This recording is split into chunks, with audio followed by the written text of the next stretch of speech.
বলতে বাধ্য হচ্ছি, এখনো আমি ভিতরে যাই নাই। কারণ হচ্ছে গিয়ে একই বাসায় একই মানুষের কিভাবে 1300 আর 4000 কেমনে বিল হয়, এইটা আমি মানুষ দেখেন এই বিলের কাগজ ছাড়া আমি কথা বলতে চাই না। জোট সরকারের সময় অন্ধকারে 17 ঘন্টা ছিলেন, উনি বিদ্যুতের দামের কথা বলেন। মাননীয় সংসদ সদস্য, আপনার স্পিকারের মাধ্যমে আমি জানতে চাই তার কাছে, উনি ভুলে গেছেন। আরে অন্ধকারে থাকার যে কষ্ট, আরে সেই কষ্টের কথা বলেন। মাননীয় স্পিকার, আপনার কাছে অনুরোধ করি, আল্লাহর হস্তে সংসদ সদস্যরা বিদ্যুৎ জ্বালানি নিয়ে কথা বলেন না। আমি জানি না কোন মুখে আপনারা কথা বলার সাহস করেন। চাঁপাইনবাবগঞ্জের খুনের দায় কার? হয়তো লজ্জা শরমের অধিকার আপনাদের মধ্যে নাই।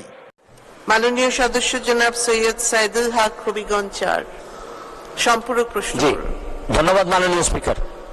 মাননীয় স্পিকার, এই প্রশ্নের ব্যাপারে, এই সম্পূরক প্রশ্নে আমি মাননীয় প্রধানমন্ত্রীর দৃষ্টি আকর্ষণ করছি। কেন আমার বিরুদ্ধে এইরকম নির্যাতন চলতেছে? আমার এটা হচ্ছে গিয়ে অক্টোবর